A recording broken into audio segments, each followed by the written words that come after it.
2006 Yamaha Waverunner vx110. This is the ski that Jason acquired in a trade for the Sea-Doo XP.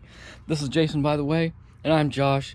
And honestly, the details of the trade have changed, but we'll get to that later in the video. I want to talk about the dealership and how much money they wanted to fix this Yamaha VX110. It was just a ridiculous amount of money. We're going to call it stealership. We're going to get the ski fixed up here, and we're also going to take it out on the water, test it, and let you guys know what it's like to ride this thing out of the water. Here we are, Yamaha VX110. Jason got it in a trade for one of the Sea-Doos, and we're trying to talk about the stealership here. The stealership? Like dealership, stealership. Oh man. They quoted the guy like $3,500, like $4 grand to fix this thing. Yeah. Because there's no way to get the pump off. Jason, what did you do to get the pump off? Well, I used a screwdriver and hammer and a block of wood and a hammer and... Did you have to cut it off with a cutting wheel? Oh, I didn't have to cut it off with a cutting wheel. I kind of, actually, this is what's super annoying. The broken off bolts. Like, the stealership broke off these bolts and then they were like, oh yeah, your thing. Like, they broke them. Yep. Oh man, that's gonna be really annoying to deal with, but... I don't have a VX10 right here with me right now, but let me explain what it took to fix those broken off bolts in the ride plate mounting area. So those bolts go to the inside of the hull on the ski, and obviously this is not the 110, but I can sort of explain it to you. Those bolts go to a little plate inside the ski. It's basically a little plate inside the ski, kind of like this, except for these would be threaded or like have like a nut type of deal. And on the inside of the ski, it glues to the bottom of the hull. So to basically, you can't do anything but replace these when they'll snap off. So you just have to take the seat off, get down into, you know, they're right back here on the inside of the hole. Get down there, got to heat up the glue that holds them in, pop them out, and then go ahead and glue a new set in. And that's exactly what Jason did on the VX110. It's not like a super easy job, but it's nowhere near justifying the $3,000 to $4,000 the dealership was asking to do this job. Getting the pump out was not too bad.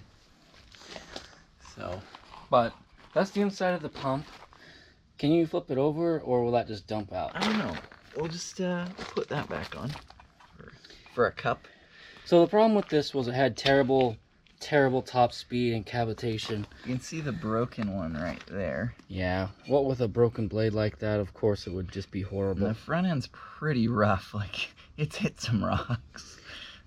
And then the back ends all have these reverse kickers, right?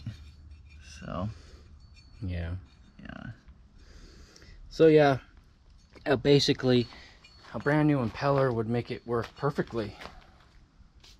But that is actually not the same as the standard Yamaha impeller stuff, because usually the Yamaha pumps come out with a drive shaft attached. And that one left the drive shaft behind.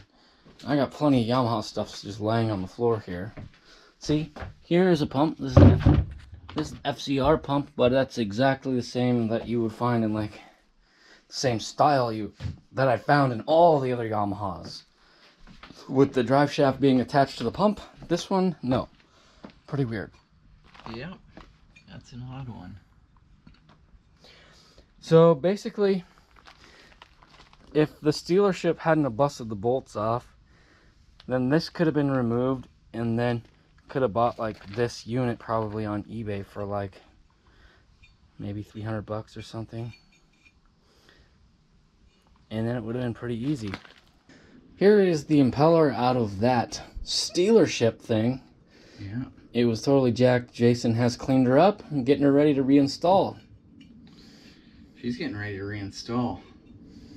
Jason was asking me how many miles per hour do you think it's going to pick up.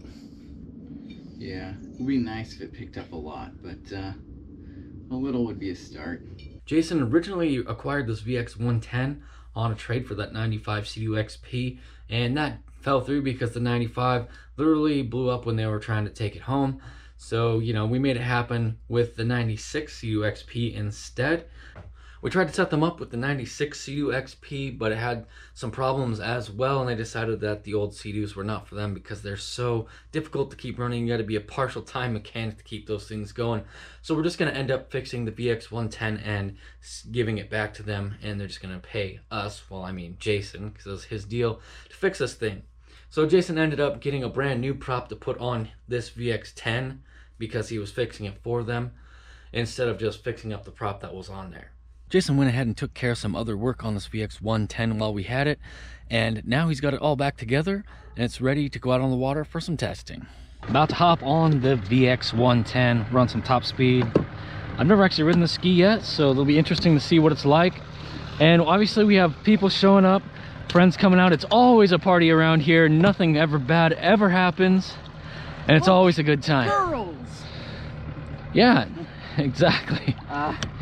Go ahead. Are you gonna shout out Joel Arsenault for that one, or? Oh yeah, thanks for the idea, Joel. So put girls in the video.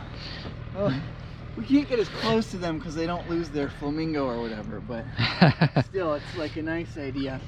And that'll be great to have on this video. Yeah.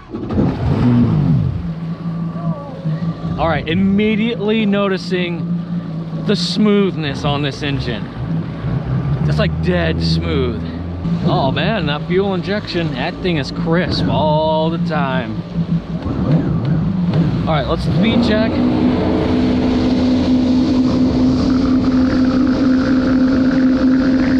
It is rather boring to take off.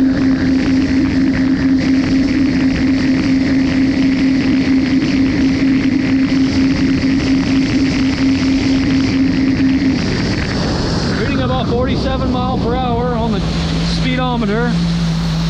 Oh wow, that speedometer is accurate-ish. We just ran 48.5 mile an hour on the phone. Let's see how she does in the corners.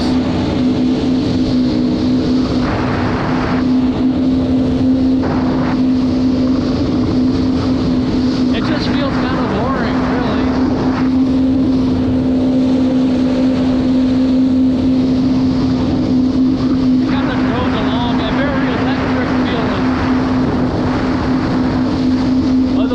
Going quite slowly,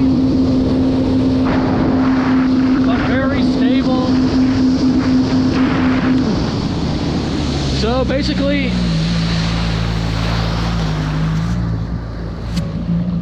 what I gotta say about it is this one just comfortable,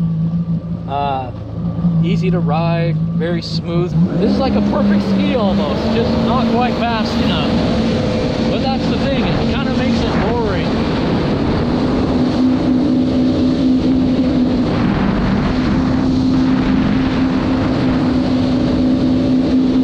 Jason said, that was boring, wasn't it? And I go, yup, most boring thing I've ever ridden.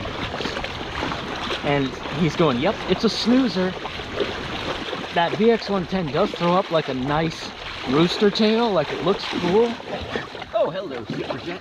Like it looks cool, but it's like so like, it's quiet, it's boring, but like for the right thing, if you're doing like just cruising and like you're just kind of like seeing the scenery, it'd be like one of the best skis ever for that. That's true. So if you want just a peaceful day out on the water and you need it to just work, this thing right here.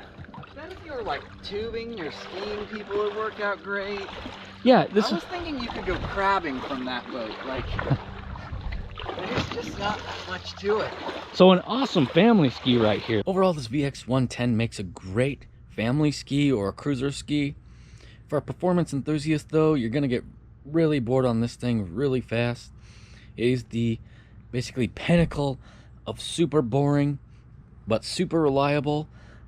So if you're a performance guy, you're probably not going to like it that much, but if you just want to get out on the water and cruise, it's absolutely perfect for that.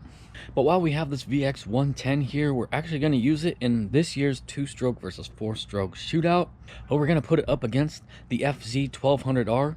They're very similar skis, so it's going to make for a good battle this year. Every year we do this 2-stroke versus 4-stroke, and it's never really fair, so That'd just be silly to make it fair.